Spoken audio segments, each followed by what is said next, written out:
Hello दोस्तों। आज हम इथिक्स के पेपर का पहला लेसन पढ़ने वाले हैं। और आज के लेसन में मैंने कोशिश की है कि जो हमारा सिलेबस उसके अकॉर्डिंग मैं अच्छे लेसन बना पाऊँ और अच्छे नोट्स यहाँ पर आप लोगों को दे पाऊँ। साथ ही साथ इन नोट्सों के साथ मैंने कोशिश की है कि किस प्रकार आप लोगों की मेंस के जो इथिक्स पेपर की आंसर राइटिंग है वो भी हम साथ ही साथ लेकर चलें। यहाँ पर मैंने 2-3 क्वेश्चन आज शामिल किए हैं। आप बाद में ये कर सकते हो कि जैसे आप लोगों ने ये लेसन पढ़ा, अच्छी तरीके से आप लोगों के समझ में आ गया, और उसके बाद में एक बार आप थोड़ा सा रिवीजन करके फिर इन क्वेश्चन को आप अटेम्प्ट लेने की कोशिश करना। और कोशिश करना कि जैसे मैंने अच्छे मॉडल आंसर बनाए, आप वैसे ही मॉडल आंसर लिखो। मतलब ये हो सकता है कि थोड़ा-सा आप लोगों को थोड़ा वक़्त लग सकता है, क्योंकि हो सकता है आपका भी जीएस के अन्य पेपरों का सिलेबस नहीं हुआ हो। क्योंकि इसमें क्या होता है कि हमें आंसर की विविधतापूर्ण अप्रोच की आवश्यकता होती है, जो कि एक बार आप ठीक-ठाक पढ़ लेते हो ना सभी सिलेबस को, उसके बाद में लिखना इसको आसान होता है, तो आप चिंता मत करना। लेकिन एक बेसिक आइडिया ये लग जाएगा कि आंसर राइटिंग आप लोगों को किस प्रकार करनी चाहिए। तो इसके अलावा मैं बताना चाहता हूँ, यदि आप इस चैनल पर नए हो, तो मैंने ऐसे राइटिंग के अच्छे लेसन बना दिए हैं। वहाँ पे 10 वीडियो है, प्लेलिस्ट में जाकर आप ज़रूर देखना। क्योंकि ऐसे राइटिंग में मेरे 157 मार्क्स हिंदी मीडियम में है, तो आप लोगों को निश्चित रूप से बहुत अच्छा फ़ायदा मिलने वाला है। क्योंकि इसके अलावा मैंने मेंस के जो मेरे निबंध है उनकी जैसे मॉक टेस्ट लिखे हैं, उनकी मैंने वीडियो के डिस्क्रिप्शन में पीडीएफ भी डाली है। साथ ही साथ आप मेरे टेलीग्राम चैनल को ज़रूर सब्सक्राइब करना, क्योंकि मैं जो भी लेसन बनाता हूँ उनकी पीडीएफ मैं वहाँ पे शेयर करता हूँ। तो मेरे टेलीग्राम चैनल का नाम है UPSC study with Dharmendra Jakhar, और मैं इस लेसन के डिस्क्रिप्शन में भी टेलीग्राम लिंक डाल दूंगा, आप वहाँ से जाकर ज्वाइन कर सकते हो। और मेरे डेली बेसिस पर जो भी मैं नोट्स बनाता हूँ वहाँ शेयर करता हूँ, आप उनका फ़ायदा उठा सकते हो। तो चलिए शुरू करते हैं। आज की मैंने कोशिश की है कि नीतिशास्त्र तथा मानवीय सह संबंध का हमारा जो टॉपिक है, हम सिलेबस वाइज ही इसमें आगे बढ़ेंगे। और किस प्रकार मैंने 3-4 सालों में मैंने 4 मेंस लिखे हैं, तो जो मेरे मेंस के दौरान जो भी मैंने नोट्स बनाए, उन नोट्सों को मैंने एक साथ यहाँ पर मतलब प्रस्तुत करने की कोशिश की है। मैंने कई सारी मतलब किताबें पढ़ी है, अलग-अलग मतलब वीडियो जो यूट्यूब से हैं वो मैंने अध्ययन किया उनका। उसके बाद में मैंने एक ही जगह नोट्स बनाने की कोशिश की है। तो जैसे आज के लेसन में मेरे ये टॉपिक मैंने एड्रेस किए हैं कि मानवीय क्रियाकलापों और में नीतिशास्त्र का सार तत्व क्या है। इसके अलावा नीतिशास्त्र के निर्धारक तत्व कौन से हैं, इसके परिणाम क्या हैं, नीतिशास्त्र के आयाम क्या हो सकते हैं। इसके अलावा नीतिशास्त्र मतलब निजी और सार्वजनिक संबंधों में नीतिशास्त्र की क्या भूमिका है। तो इस लेसन में जो टॉपिक मैंने एड्रेस किए हैं वो यहाँ तक एड्रेस किए हैं। अगला जो लेसन बनाऊंगा उसमें बनाएंगे कि मानव मूल्य और उनसे संबंधित जो भी टॉपिक होंगे उनसे संबंधित बनाएंगे। लेसन फर्स्ट में मैंने यहाँ तक इसको शामिल कर दिया है, यानी नीतिशास्त्र से संबंधित जो भी टॉपिक है उनके अच्छे लेसन बनाने की कोशिश की है। तो आगे बढ़ते हैं, हम सिलेबस को ध्यान में रखेंगे, उसी के अकॉर्डिंग आगे बढ़ेंगे। साथ ही साथ प्रीवियस ईयर के जो पेपर है उनको भी हम साथ में लेकर चलेंगे, उनकी आंसर राइटिंग भी करेंगे। तो सबसे पहले हम शुरू करते हैं नीतिशास्त्र तथा मानवीय सह संबंध, इथिक्स एंड ह्यूमन इंटरफेस। तो ये टॉपिक्स, इथिक्स के टॉपिक्स आपको यूपीएससी के एग्जाम के साथ साथ आपकी जो भी मतलब स्टेट पीसीएस की एग्जाम है वहाँ पे भी बहुत ज़्यादा काम आने वाले हैं कि किस प्रकार हम इथिक्स की आंसर राइटिंग कर सकते हैं, शॉर्ट में नोट्स बनाकर पढ़ सकते हैं। तो सबसे पहले हम देखते हैं इथिक्स क्या है। तो देखो, इथिक्स को नीतिशास्त्र हिंदी में बोलते हैं, और बेसिक चीज़ के रूप में हम ये देख सकते हैं कि इथिक्स क्या है। तो इथिक्स एक ऐसा सिद्धांत है या ऐसा दर्शन है जो हमें गाइड करता है कि हमारा मतलब व्यवहार कैसा होना चाहिए, यानी हम किस प्रकार नैतिक रास्ते पर चल सकते हैं। तो मतलब एक तरह से हम कह सकते हैं कि जो नीतिशास्त्र है ना, वो एक सैद्धांतिक पार्ट है, मतलब प्रैक्टिकल पार्ट नहीं है, सैद्धांतिक पार्ट है, जो कि हमें ये इस बात पर बल देता है कि हमें क्या करना चाहिए। मतलब एक आदर्श गाइडलाइन के रूप में हमारे सामने एक नैतिक समुच्चयों या सिद्धांत का एक समूह हो सकता है। तो सामान्य भाषा में यही समझना है कि नीतिशास्त्र क्या है। नीतिशास्त्र नैतिक सिद्धांतों की एक ऐसी प्रणाली है, यानी एक, आप ये बोल सकते हो कि चलो एक एक नीतिशास्त्र की एक बुक है ना, उस बुक में कुछ गाइडलाइन लिखी हुई है, ठीक है। तो नीतिशास्त्र क्या है, सैद्धांतिक पक्ष है, मतलब कुछ आदर्श सैद्धांतिक नैतिक समूह का एक पक्ष है, जो कि हमें गाइडलाइन करता है, क्या करता है कि क्या सही और गलत है। कि हमें जब भी कोई डिसीजन लेना हो ना, तो मतलब वो नैतिक है कि नहीं, सही है या गलत है, उसके हिसाब से अच्छे बुरे उचित अनुचित के बीच में हमें अंतर को समझाने में हमारी हेल्प करता है। यानी हमारी जो भी नैतिक दुविधाएं होती हैं, तो हमें ये गाइडलाइन नीतिशास्त्र से प्राप्त हो सकती है कि हमें किस प्रकार कार्य करना चाहिए। इसके अलावा नीतिशास्त्र को मानव आचरण के लिए एक मार्गदर्शक प्रकाश कहा जा सकता है। जैसे हम कह सकते हैं कि जैसे डॉक्टर, मतलब अलग अलग डॉक्टर, जैसे अलग अलग फील्ड के लोग हैं, जैसे डॉक्टर हैं उनकी नैतिकता अलग होती है, उनके फील्ड की क्या उनकी इथिक्स है, डॉक्टर इथिक्स है। इसके अलावा इन्वायरमेंट इथिक्स क्या है, सामाजिक नैतिकता क्या है। तो समझने की यहाँ पर बात है कि नीतिशास्त्र क्या है। नीतिशास्त्र एक व्यापक शब्द है ना, जिसके अंदर बहुत सारे शब्द शामिल है। मतलब नैतिकता तो उसका एक पार्ट है, यानी नैतिकता नहीं, मोरालिटी, मोरालिटी तो एक पार्ट है, किसका? नीति शास्त्र का एक पार्ट है। जैसे हम आगे बात करेंगे कि मोरालिटी क्या होती है, नीति शास्त्र और मोरालिटी में क्या संबंध है। तो मेरे हिसाब से यहाँ पे नीति शास्त्र यानी इथिक्स आप लोगों के समझ में आ गया होगा कि इथिक्स क्या है। इथिक्स हमें एक गाइडलाइन के रूप में, मतलब कुछ नैतिक सिद्धांतों का एक समूह है। जब भी क्वेश्चन नैतिकता का आए ना, या मतलब सॉरी नीति शास्त्र का है, यहाँ पे आप है ना देखो, नैतिकता और नीति शास्त्र में मतलब एक ही शब्द मत मान लेना, ये दोनों अलग अलग है। नीति शास्त्र क्या है, मतलब व्यवहारिक नहीं है, नीति शास्त्र है सैद्धांतिक। जबकि मोरालिटी की बात करेंगे ना, वो होगा प्रैक्टिकल, व्यवहारिक। मतलब हमारा व्यवहार कैसा है, और ये इसका इसमें क्या है, व्यवहार कैसा होना चाहिए। मतलब जब चाहिए की बात है ना, शुड बी मतलब क्या होना चाहिए, तो वहां पर आता है नीति शास्त्र। और आपका व्यवहार कैसा है, मतलब प्रैक्टिकल में आप कैसा व्यवहार कर रहे हो, वहां पे है मोरालिटी, यानी आपकी नैतिकता कैसी है, आपकी समाज के प्रति नैतिकता क्या है, आपकी इन्वायरमेंट के प्रति नैतिकता क्या है, आपकी मतलब देश के प्रति क्या नैतिकता है। तो ये तो हो गया आपकी मोरालिटी। और क्या होना चाहिए वो है नीति शास्त्र। तो हम आगे जानते हैं मोरालिटी क्या है। यहाँ पे हम पढ़ लेते हैं मोरालिटी क्या है, यानी मोरल्स क्या है। ये मोरालिटी इसका सही शब्द है नैतिकता का। तो याद रखना, नीति शास्त्र और नैतिकता दोनों अलग अलग है। नीति शास्त्र को इंग्लिश में बोलते हैं इथिक्स, और मोरालिटी है मतलब नैतिकता। तो यहाँ पर नैतिकता क्या है, ये सामाजिक मानकों मूल्यों से बनने वाले ऐसे आदर्शात्मक सिद्धांत से हैं संबंधित होता है, जिनके आधार पर हम किसी व्यक्ति के आचरण में सही और गलत पक्ष को तय करते हैं। वो तो क्या था कि एक गाइडलाइन के रूप में था, नीति शास्त्र तो एक गाइडलाइन के रूप में था कि कैसा हमारा मतलब व्यवहार होना चाहिए। और इसमें है कि कैसा व्यवहार है आपका, मतलब कैसा एक आचरण है आपका। हम देखते हैं कि हम एग्जाम्पल के रूप में देख सकते हैं कि कोई व्यक्ति है, तो वो व्यक्ति मतलब उसका आचरण कैसा है, कि वो सही आचरण है या गलत आचरण है, वो झूठ बोलता है या सत्य बोलता है, या वो हिंसा करता है या अहिंसा करता है। तो वो तो एक व्यक्ति की नैतिकता होगी ना। तो नैतिकता से मतलब ये है कि मतलब कैसे हमारे सामाजिक मानक है, और हम उसके अनुसार कैसा प्रैक्टिकल में व्यवहार करते हैं, वो है मोरालिटी, नैतिकता। तो दोनों वर्डों को मिला मत लेना, दोनों अलग अलग है। और दोनों की यदि हम एक चीज़ नोटिस करें, दोनों में एक चीज़ में संबंध देखें, तो याद रखना आप ऐसा डायग्राम बना सकते हो जैसे इसमें। तो ये क्या है, एथिक्स है, बड़ा वाला जो डायग्राम है एथिक्स है, और जो छोटा वाला डायग्राम है वो मोरालिटी है। यानी इथिक्स बड़ी है, मोरालिटी उसका एक पार्ट है। तो हम ये कह सकते हैं कि नैतिकता जो है ना, नीति शास्त्र का एक पार्ट है, जो हमें प्रैक्टिकल में व्यवहार कैसा करना है या कैसा हम आचरण करते हैं, तो उसको वो देखता है। तो ये होगी नैतिकता। आई होप ये समझ में आ रहा होगा, बहुत आसान है। आराम से इसको प्रैक्टिकल वे में समझते चलो, बहुत ईजी में समझ में आ जाएगा। इसके अलावा यदि हम दोनों की तुलना करें, भाई हमें नीति शास्त्र और नैतिकता की तुलना करनी है यहाँ पर। हो सकता है डायरेक्टली ऐसा क्वेश्चन आ जाए कि नैतिकता नीति शास्त्र का एक भाग है या इससे अलग है, तो दोनों की तुलनात्मक हमें विवरण भी देखना चाहिए। तो यदि हम परिभाषा के दृष्टिकोण से इनकी तुलना करें, तो क्या है कि नैतिकता, नीति शास्त्र क्या है, नैतिक मूल्यों का समुच्चय है। ये एक मतलब प्रैक्टिकल वे में नहीं है कि सिद्धांत है, मतलब एक गाइडलाइन के रूप में। जबकि नैतिकता क्या है, प्रैक्टिकल वे में है कि व्यक्तिगत व्यवहार के मूल्यों का समुच्चय है, किस प्रकार व्यक्ति अपना आचरण कर रहा है, व्यवहार कर रहा है, तो हो गया। इसके अलावा हम देखते हैं कि नीति शास्त्र व्यापक है, यानी मतलब एक वाइड है काफ़ी, मतलब नैतिकता से तुलना करें तो बहुत व्यापक है, इसके अंदर बहुत सारी चीज़ें आ सकती है। इसके अलावा मतलब नीति शास्त्र क्या है, वस्तुनिष्ठ है। वस्तुनिष्ठ मतलब एकदम जो भी लिखा हुआ होता है कि हमें ऐसा करना चाहिए, तो उसको हम बदल नहीं सकते। वो तो लिखी हुई गाइडलाइन है, एक तरह से नैतिक गाइडलाइन है कि हाँ मतलब एक सबको एक जैसा ऐसा करना चाहिए, मतलब हम आशा कर सकते हैं कि ऐसा करना चाहिए। जबकि नैतिकता क्या है, ये तो आत्मनिष्ठ है। हर एक व्यक्ति की सोच या व्यक्ति का व्यवहार कैसा होगा, ये तो खुद व्यक्ति पर डिपेंड करेगा ना। तो ये अलग अलग हो सकता है, ये से एक जैसा होता है, लेकिन ये अलग अलग व्यक्तियों की अलग अलग मतलब नैतिकता हो सकती है। अलग अलग फील्ड में काम करने वाले लोगों की अलग अलग नैतिकता हो सकती है। इसके अलावा ये आंतरिक है, यानी व्यक्ति के व्यवहार पर डिपेंड करती है, व्यक्ति कैसा व्यवहार करता है तो वो कहलाती है नैतिकता। इसके अलावा हम देखें तो ये वर्थ है, मतलब काफ़ी बड़ी है, और मतलब एक तरह से इसको कह सकते हैं ये सीमित है। यानी दोनों की तुलना करें तो नीति शास्त्र बड़ा है और ये सीमित है। यहाँ पर नीति शास्त्र बाह्य है, मतलब बाह्य पक्ष को ज़्यादा दिखाता है, और ये नैतिकता आंतरिक पक्ष को ज़्यादा दिखाती है। इसके अलावा यदि हम व्यवहार की बात करें, तो नीति शास्त्र नैतिकता का विज्ञान है, जबकि यहाँ पे एक देखते हैं, एक मिनट। हाँ, नैतिकता क्या है, नीति शास्त्र क्या है, नैतिकता का विज्ञान है, यानी एक सैद्धांतिक पक्ष को दिखाता है। जबकि यहाँ पे देखो थोड़ा सा उल्टा लिख दिया इसको। यहाँ पे हमें ये देखना है कि नीति शास्त्र क्या है, नीति शास्त्र, थोड़ा सा ये वर्ड देखना, यहाँ पे उल्टा लिखा है। नैतिकता क्या है, व्यवहारिक है, और ये नीति शास्त्र क्या है, सैद्धांतिक है। तो यहाँ पे हम थोड़ा सा इसको काटेंगे, नोट्स में भी देखेंगे।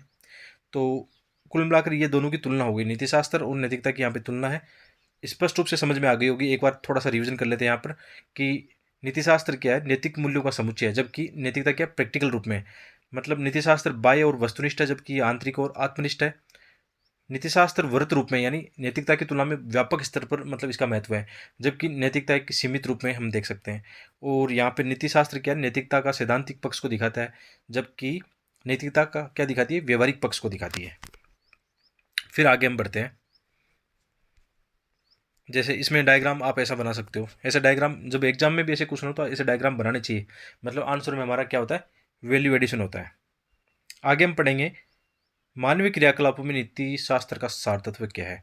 टू दी पॉइंट सिलेबस के हिसाब से हम आगे बढ़ने वाले हैं। तो जैसे हम थोड़ा सा व्यापक रूप में समझने की कोशिश करते हैं कि नीति शास्त्र क्या है, कि किस प्रकार मानवीय नैतिकता के सिद्धांत होने चाहिए, किस प्रकार मानव का व्यवहार होना चाहिए। मतलब उसके अंदर एक गाइडलाइन के रूप में लिखा हुआ है कि मानव का व्यवहार कैसा होना चाहिए, अच्छा होना चाहिए या बुरा होना चाहिए। मतलब उसके मतलब क्या परिणाम होते हैं बाद में, अच्छे व्यवहार का क्या परिणाम होता है, या सच्चाई का क्या परिणाम होता है, बुरे का क्या परिणाम होता है। तो नीति शास्त्र में ये बातें मतलब एक तरह से मानक सिद्धांतों के रूप में लिखी हुई है कि मानव का सिद्धांत, मानव का व्यवहार कैसा होना चाहिए, मतलब कैसा हमें व्यवहार करना चाहिए, सही व्यवहार करना चाहिए या गलत व्यवहार करना चाहिए, पाप और पुण्य में अंतर हमें करना चाहिए, न्याय और अन्याय में या अपराध में हमें अंतर करना चाहिए। तो ये बातें कौन सिखाता है हमें, ये बातें सिखाता है नीति शास्त्र। नीति शास्त्र में ये बातें मतलब एक तरह से व्यवहारिक जो मानव का व्यवहार कैसा होना चाहिए प्रैक्टिकल रूप में, उसकी गाइडलाइन के रूप में हमें एक निर्देश होते हैं। इसके अलावा हम प्रैक्टिकल लाइफ में भी देखते हैं कि हम किसी व्यक्ति को, करेक्टर को हम देखते हैं तो वो कैसा होता है। हम देखते हैं कि कुछ लोगों का करेक्टर आदर्श, उच्च आदर्श होता है उसमें, कि वो लोग हमेशा क्या करते हैं, मतलब दूसरों की भलाई के लिए कार्य करते हैं, हमेशा दूसरों के लिए त्याग की भावना रखते हैं। आप जितने भी महान पुरुष हैं उनकी एक बार इस करेक्टर में आप देख सकते हो कि जितने भी महान पुरुष हुए हैं उनमें एक चीज़ मतलब कॉमन पाई गई है कि वो हमेशा व्यापकता में दूसरों के हितों को महत्व देते हैं। जबकि जो निम्न आदर्श होता है, यानी जो निम्न करेक्टर वाला व्यक्ति होता है, यानी जिसका करेक्टर अच्छा नहीं होता, या मतलब एक तरह से कह सकते हैं जो केवल अपने हितों में ही लगा रहता है।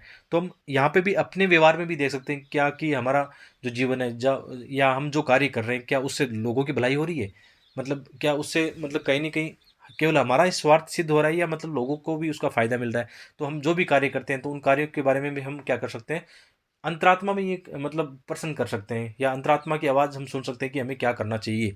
उसमें भी ये काम आता है। तो हम किसी भी करेक्टर को, आप अपने आसपास देखना, कोई भी करेक्टर हम देखते हैं कि उच्च आदर्श वाला है तो उसके अंदर ये गुण मिलेगा कि वो मतलब दूसरे लोगों के लिए जीता है, यानी दूसरे लोगों की भलाई के कार्य करता है। इसके अलावा हम देखते हैं कि जो उच्च आदर्श वाला व्यक्ति है उसमें क्या होता है, मतलब उसके अंदर एक मतलब ये पॉइंट वही हो गया दोबारा से, कि एक तरह से दूसरों के जीने की भावना होती है, यानी वो अपनी इच्छाओं को ज़्यादा महत्व नहीं देता। यहाँ पर ये पॉइंट आ सकता है कि जो उच्च आदर्श वाला व्यक्ति है वो अपनी जो इच्छाएं होती है, जो निम्न इच्छाएं होती है, मतलब जो भी आप मतलब आप देख सकते हो निम्न इच्छा क्या होती है, लालच होता है, तृष्णा होती है, जो भी पॉइंट है ना, बता सकते हैं कि निम्न इच्छाओं को नियंत्रण में रखता है और उच्च इच्छाएं मतलब लोगों की भलाई के कार्य में लगा देता है।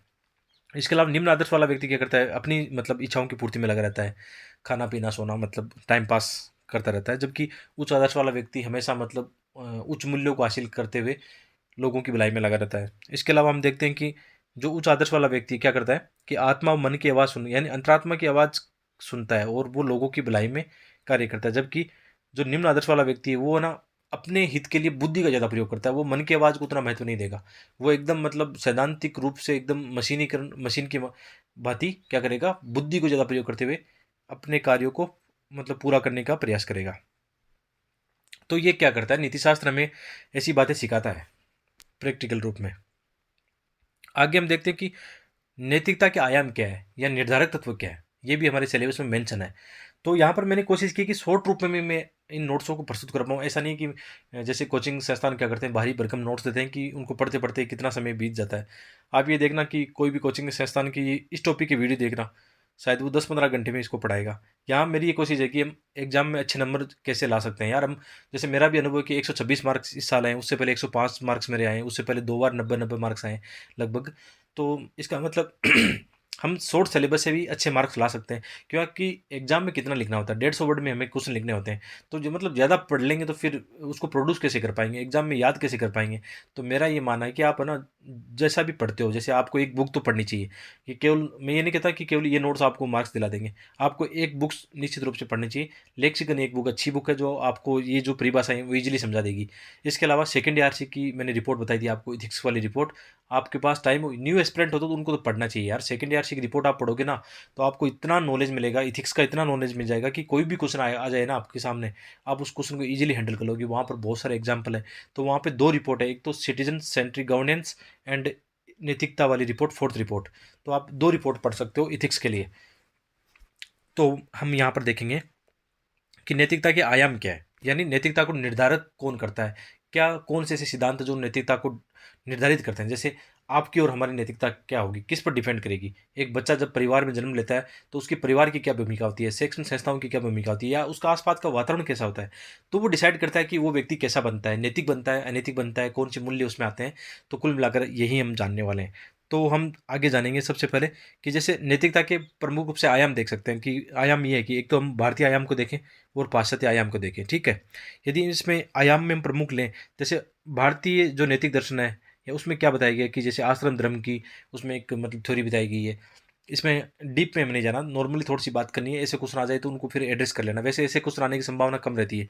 इसके अलावा हम देखते हैं कि गीता में क्या संदेश होता है कि कर्म सिद्धांत है वहाँ पे, कि मनुष्य को बिना किसी मतलब टेंशन के अपने कर्म में, मतलब बिना फल की इच्छा के अपने कर्म में लगातार कर्म करते रहना है, कर्मशील बनना है। तो वो सिद्धांत हम देख सकते हैं। सामान्य धर्म क्या है, अब देखो आपका और हमारा सामान्य धर्म क्या है। अभी तो हमारा सामान्य धर्म ये है कि हम ईमानदारी से मेहनत करें, ठीक है। हमारी कर्तव्य तो ये है ना, हमारा कर्तव्य ही हमारा सामान्य धर्म है कि हम ईमानदारी से मेहनत करें। अभी मतलब अपने जो सपने हैं, अपने घर वालों के सपने हैं, उनको पूरा करें। मोटिवेट डेडिकेशन के साथ हम अभी पढ़ाई कर सकते हैं, और समय मिले तो दूसरों की हेल्प भी कर सकते हैं। जहाँ भी हम देखते हैं कि कोई कोई अन्याय हो रहा है तो अन्याय के को हम बर्दाश्त नहीं करें, साथ के साथ साहस रखते हुए उसको हम क्या करें, एक मतलब उनके उसके सामने लड़ाई करें। तो कुल मिलाकर बात है कि एक सामान्य धर्म की भी हम बात कर सकते हैं। ये नैतिकता के आयाम है, मतलब एक वर्ण धर्म है जो आजकल उतना प्रासंगिक नहीं है, मेरे हिसाब से प्रासंगिक होना भी नहीं चाहिए, क्योंकि ऐसे सिद्धांत पहले लिखे गए हैं तो जो इसको हम काट भी सकते हैं, कोई इसका महत्व नहीं उतना। तो कुल मिलाकर नैतिकता के आयाम ये देख सकते हैं कि भारत के आश्रम धर्म में क्या बताया गया कि मतलब आश्रम धर्म भी तो एक ड्यूटीज की तरह है ना, कि मतलब बच्चे का बचपन कैसा होगा, फिर बड़ा होगा, शिक्षा ग्रहण करेगा, कार्य करेगा, और लास्ट में फिर वो संन्यास ले लेगा। तो मतलब अच्छे सिद्धांत कह सकते हैं इनको। लेकिन ये सभी के लिए अप्लाई होता है या कोई मानता नहीं मानता, वो व्यक्तिगत मामला होता है फिर। लेकिन जैसे हम इसमें देखें, सामान्य धर्म एक अच्छा है कि सामान्य धर्म हमारा तो वही है ना, कर्तव्य है, कर्म है। और यहाँ पे आगे हम देखेंगे पाश्चात्य यदि नैतिकता के आयाम की दृष्टिकोण से देखें, तो इसमें मानवीय नीतिशास्त्र और निर्देशात्मक नीतिशास्त्र है, उतना कोई इंपॉर्टेंट है नहीं, मतलब इसमें ज़्यादा कोई खास है नहीं। लेकिन इसमें हम ये देखेंगे किस प्रकार जैसे उपयोगितावादी सिद्धांत है, या कांट का नैतिक कर्तव्यवादी सिद्धांत है, सुखवाद सिद्धांत है, उसको हम आगे आने वाले लेसन में देखेंगे। इसके अलावा विवरणात्मक नीतिशास्त्र है, मेटाइथिक्स है, प्रयोगात्मक इथिक्स है। इनका उतना कोई महत्व एग्जाम के हिसाब से है नहीं, बस ये पॉइंट है थोड़े से जो हमारे काम आ सकते हैं। मेरे हिसाब से उतना कोई महत्व है नहीं इन पॉइंट का। आगे हम देखेंगे कि नीतिशास्त्र के निर्धारक तत्व कौन से हैं। ये इंपॉर्टेंट हो सकता है, ऐसा क्वेश्चन पहले भी आया है, तो ऐसा क्वेश्चन आगे भी आ सकता है कि नीतिशास्त्र को डिसाइड कौन करता है, या नैतिकता को कौन डिसाइड करता है, ऐसा क्वेश्चन आ सकता है। तो इसमें दो चीज़ है कि आंतरिक और बाह्य पक्ष होते हैं। जैसे आंतरिक क्या होता है कि जैसे आपके मन की आवाज़ क्या है, इसके अलावा आपका पालन पोषण कैसा हुआ, आपकी संस्कृति कैसी है, ठीक है, आपके परिवार ने क्या भूमिका निभाई, स्कूल संस्थान की क्या भूमिका हुई उसमें। इसके अलावा धर्म दर्शन जो भी आप पढ़ते हो, परिवार से सीखते हो। इसके अलावा मनोवैज्ञानिक मतलब आपकी मानसिक स्थिति कैसी है, आप उन चीज़ों को लेकर क्या सोचते हो, वो हो गया। इसके अलावा परिवार, समाज, सामाजिक कार्य, इनकी भूमिका होगी। तो ये तो मतलब एक व्यक्ति के आंतरिक पक्ष से डिसाइड करता है कि आपकी नैतिकता कैसे होगी, मतलब आपका नीतिशास्त्र मतलब कैसा होगा, ठीक है। इसके अलावा यदि बाह्य पक्ष की बात करें तो जैसे संविधान में कुछ लिखा हुआ है तो हमें वैसे चलना पड़ेगा, उसको मानना पड़ेगा। ये मतलब एकदम बोल सकते हैं अनिवार्य चीज़ है, ठीक है। इसके अलावा कानून की व्यवस्था क्या है, न्यायपालिका क्या है, लोक प्रचार कैसा है। जैसे एग्जाम्पल के रूप में लोक प्रचार में बात करें, जैसे स्वच्छ भारत अभियान हमारे देश में लॉन्च किया गया, तो लोगों का क्या करना था, हमें व्यवहार चेंज करना है। तो किस प्रकार मतलब हम जानते हैं कि जैसे अपने जो भी मतलब नौकरशाह है, या मतलब जो जनप्रतिनिधि हैं, उन्होंने किस प्रकार स्वच्छ भारत अभियान को एक मतलब लोगों के व्यवहार को परिवर्तन करने के लिए एक अलग अलग मेथड अपनाया।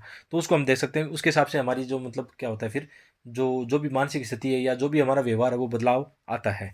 इसके अलावा नौकरशाही की क्या भूमिका है, तो ये नीतिशास्त्र के निर्धारक तत्व है।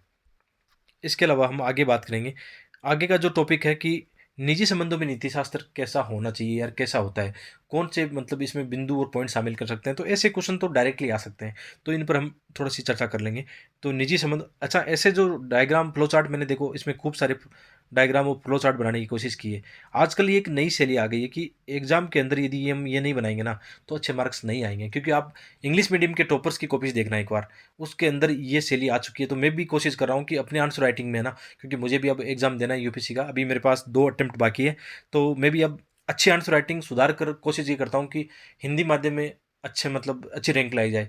तो मेरी कोशिश होगी कि मेरे साथ-साथ आप भी अच्छी पढ़ाई करो और ऐसे मॉडल आंसर लिखने की कोशिश करो। और आप यार विश्वास कर सकते हो कि जब इन मॉडल आंसर से मैंने 3 बार इंटरव्यू कॉल किया है, तो आप लोगों का निश्चित रूप से होगा और समय के साथ हमारा नॉलेज तो बढ़ रहा है। ये इंटरव्यू कॉल तो जैसे मेरा इंटरव्यू कॉल 14 और 16, 19 में हुआ है और आगे जब हम एग्ज़ाम देंगे तो निश्चित रूप से इंटरव्यू कॉल तो पक्का होगा। क्यों नहीं होगा? क्योंकि 3 बार अनुभव है मेरा आंसर राइटिंग लिखने का, अच्छे मार्क्स आने का और मेंस में मेरे टोटल 821 मार्क्स मेंस में आए हैं ना। आप देख लो 821 मेंस में मतलब 2016 में आए हैं। तो उस समय मैंने ये देखा है कि आप मेरी मार्कशीट देखोगे 2016 वाली, तो उसमें जो 4 जीएस के पेपर है और एसए का पेपर है ना, उसमें तो जो इंग्लिश मीडियम के टॉप 10 वाले टॉपर्स हैं ना, उनके मार्क्स इक्वल है। इवन एसए के पेपर में तो मतलब उनसे भी बहुत आगे 157 मार्क्स उस साल एसए पेपर में। तो हिंदी माध्यम में यार मार्क्स आते हैं। मैंने ये देखे कि अपने दोस्तों की हिंदी माध्यम के जो मार्क्स देखता हूँ जब मैं, तो अलग-अलग पेपर में अलग-अलग हाईएस्ट नंबर आए। इसका मतलब हमारे एक पेपर में भी सब मतलब जैसे हम दे रहे हैं, तो हमारे भी चारों पेपर में हाईएस्ट मार्क आ सकते हैं। तो जिस साल मतलब जीएस में, एसए में और सब्जेक्ट में अच्छे मार्क्स आते हैं, फिर इंटरव्यू में मतलब लकीली अच्छे मार्क्स मिल जाएँ, तो मतलब रैंक आना मतलब कोई बड़ी बात नहीं है। अच्छी मतलब टॉप 10, टॉप 100 पहले भी आए हैं कि हिंदी माध्यम में तीसरी रैंक पे आई है, 10वीं रैंक पे आई है, 13वीं रैंक पे आई है। आजकल 2-3 साल से थोड़ा-सा मतलब गड़बड़ा गया है कि हिंदी माध्यम में उतनी अच्छी रैंक नहीं आई है। लेकिन हम दोष सिस्टम को नहीं दे सकते हैं। हमें एक ही काम कर सकते हैं कि हम अपने आप में कैसे बदलाव ला सकते हैं। जैसे मैंने 3 बार इंटरव्यू दिया तो इंटरव्यू में मुझे एवरेज मार्क्स मिले, तो मैं यूपीएससी को थोड़ी दोष दूंगा, उसमें कमियां मेरी है। लगातार मुझे मार्क्स गंदे मिले तो मेरे में कमियां हैं। तो मैं यही कोशिश कर रहा हूँ कि समय के साथ कैसे सुधार करूँ अपने आप में। जैसे मेरा पहले कम्युनिकेशन स्किल ठीक नहीं था, तो मैं अब लेसन के माध्यम से कोशिश करता हूँ न्यू एस्पिरेंट को किस प्रकार मैं गाइड कर सकता हूँ और उनके साथ में कम्युनिकेशन स्किल कर सकता हूँ। तो मेरा इंटरव्यू धीरे धीरे अपने आप सुधरने लग जाएगा। तो कमियां तो हम में है ना। तो अब जैसे हम कई बार ये देखते हैं कि लगातार प्रीलिम्स नहीं निकलता, तो प्रीलिम्स नहीं निकलने के पीछे वजह की हमारी स्ट्रेटेजी खराब रहती है। तो इसमें तो हिंदी इंग्लिश मीडियम का कोई मतलब यहाँ पर हम बहाना नहीं बना सकते कि इंग्लिश मीडियम वाले ज़्यादा प्रीलिम्स पास कर रहे हैं। मतलब कुल मिलाकर बात यह है कि कमियां हम में हैं, ढूंढने का प्रयास हमारे में ही करना है और सुधार भी हमें ही करना है। तो उस हिसाब से हम कोशिश ये करेंगे कि यदि हम आंसर राइटिंग नहीं करते हैं या गंदी आंसर राइटिंग करते हैं, एक अच्छी अप्रोच नहीं है, तो हम बनाते हैं उसके हिसाब से। अब जैसे मैं टॉपर्स इंग्लिश मीडियम के जो टॉपर्स हैं उनकी कॉपी वाच करता हूँ, तो उसके अंदर मेरी कॉपी और उनकी कॉपी में दिन रात का अंतर है यार। वो बहुत अच्छा लिखते हैं इंग्लिश मीडियम में, इसलिए उनके अच्छे मार्क्स आते हैं। अब हिंदी मीडियम में जिन लोगों ने अच्छा लिखा है, जैसे शैलेंद्र इंडोलिया जी है, 2014 और 16 लगातार मतलब लगातार उन्होंने 3-4-5 इंटरव्यू दिए हैं। तो मैंने उनकी कॉपियाँ देखी है। तो 2015 और 16 में शैलेंद्र इंडोलिया जी के जो मार्क्स जीएस में आए हैं, ऐसे पेपर में आए हैं, तो वो तो इंग्लिश मीडियम के बराबर नंबर आए।